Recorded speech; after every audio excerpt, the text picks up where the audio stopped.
The number one best food for aging skin. Guess what? It's not collagen. Typically what people do for their skin is they use facial creams or moisturizers. They pulled up the top selling facial creams for wrinkles and aging skin. I actually read the ingredients. It was shocking to me. They're putting plastics, chemicals, things that cause cancer. Some of them actually have collagen in these lotions. You can't put collagen topically and think it's going to be absorbed. It's not. But all these other chemicals in the cream will. It goes right into the skin. It goes into the bloodstream, and then it starts to build up in your liver. Now the liver has to deal with it. It has to get rid of the toxicity. And then the skin starts looking older. Another mistake is to over cleanse the skin and really scrub it too much. There's a layer of microbiome that is there to protect you. So you have to be very gentle about when you exfoliate the skin. I just recommend that you go really light on the skin because there's all these microbes on your skin that are beneficial. And when you pull those off, now we don't have the protection. Of course, the water you put on your skin from the shower, fluoride and chlorine, very, very toxic, very, very harsh. So get a filter for your shower. And the last mistake when you're on a statin, I'm not telling you not to take a statin, but that blocks cholesterol. Cholesterol and fat are necessary to build the skin. I just want to mention one last thing about the chemicals in these lotions. You would think that the FDA does third-party testing. Absolutely not. It's an honor system, so industry has to do their own testing. But with cosmetics, there's no testing. They can pretty much put a lot of things in there. In fact, in the EU, they actually banned 1,600 chemicals in cosmetics, but in the US, they only ban 30. All right, now let's get into this food. I want to see if you can guess what it is. The first thing that this food has a lot of is vitamin A, retinol. It's an essential element to building connective tissue. Also, vitamin A is essential for your immune system on the skin to protect the skin cells from getting old. Let's move on to the next cofactor. Copper. Copper provides the elasticity to the skin. You also need zinc for many reasons. One being it's a great healer of the skin. This food is also loaded with iron to strengthen the red blood cells, to give you oxygen, and to help your circulation. One serving size of this food has more anti-aging, anti-wrinkle nutrients than most $80 skin products. And this food is liver. That's right, grass-fed liver. Grass-fed liver contains literally every cofactor and raw material that you need to keep your skin super vibrant. Now here's the problem. Some people don't like to eat liver, including myself. For some reason, when I eat it, it makes me tired. And I think because of my history, I've damaged my liver. I've eaten a lot of bad foods for many years. What happens when you do that, whether you damage your liver from bad foods, alcohol, a virus, chemicals, the liver has these cells called resident memory T cells, and they can actually react to dietary liver when you eat it. And so when you eat liver, sometimes you might get tired and you're thinking, do I have an allergy to liver or do I have some problem with liver? Why is it making me tired?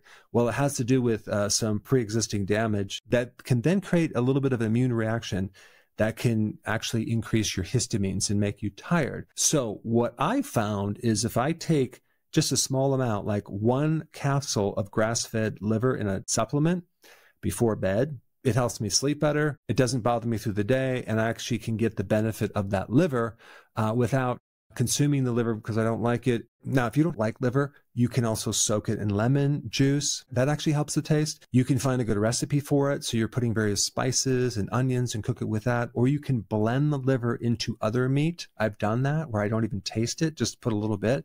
That seems to work, like I put it in hamburger, or have liver pate, which is pretty delicious, or grass-fed liver pills. But I'm telling you, if you want to have nice skin, you should just start consuming liver and see what happens because liver is literally one of the best multivitamin mineral cofactors.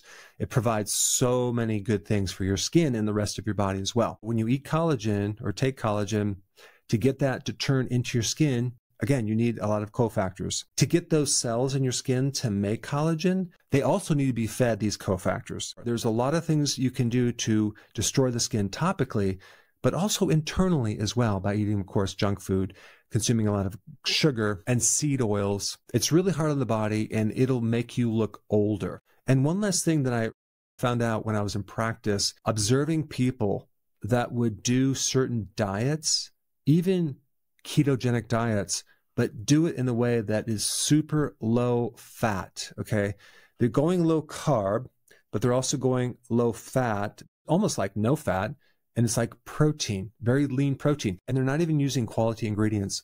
They're using prepackaged, highly refined protein as soy protein isolates.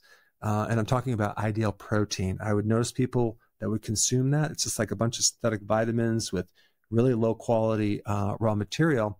And they would lose weight, but they would look old. Their skin would look dried out. Their hair would look dried out. Yes, it'll help you lose weight, but is it really the healthy way to do it? Anyway, start eating some liver and see how your skin does. And thank you so much for watching this. I will see you in the next video. Hey, before you leave, I just wanted to give you a little quick history on some of the books that I wrote. This was one of the first books. It's called Dr. Berg Body Shapes. It was my attempt at writing about body types. What was very interesting about this book is I actually did all the images myself. Don't ask me why. They look actually not quite as professional as some of the images that I have in the new book. But anyway, this is my first attempt right here called Dr. Berg's Body Shape Diets. And then I wrote a book more extensive called The 7 Principles of Fat Burning. I don't even have a copy anymore, actually, because it's outdated. The next book, I put about 1,000 hours into this one right here called The New Body Type Guide. Major updates on the body types. I put a lot of energy into this. It has professional images, graphics, all sorts of things. Now, the problem with this book is it doesn't really describe what this is really about. Body types are only a small portion of what's in this book. And that's why I changed the name to the Healthy Keto Plan, okay? If you happen to have this book, you don't really need this book because there's some only very, very minor updates. But if you don't have this, you need to get this one right here. This book goes into every single detail that you would ever want to know about. It goes into the 7 principles of fat burning. It goes into hormones, the body types, the basic keto plan. It goes into intermittent fasting. I talk about the 10 fat burning triggers and blockers and fat burning strategies with a lot of details in every single chapter. I go into body issues that interfere with losing weight. There's very few people that just have a weight problem. They have a lot of body issues, whether it's sleeping problems, stress problems, inflammation, menopause. I cover that extensively in this book. Then I talk about how to get rid of stress, and I show you a technique. Then I get into exercising. And then I have a lot of really good recipes in this book as well. So this is a good reference guide. On my website, if you get this book, you get this one free. It's called Healthy Keto and Intermittent Fasting. This is the shortcut, quick guide to this book. And the reason I created this book is to have you, within 45 minutes, learn how to do keto, okay, in intermittent fasting, exactly what you need to do. Then you can fill in the blanks with this book right here. So right now I'm doing a special. If you get this book, you get this one totally free, or you can go to Amazon and get these individually. So I just want to clarify the difference between this book and this updated one right here. If you don't have this, you need to get this right here. That way you can get the exact correct information to do it healthily.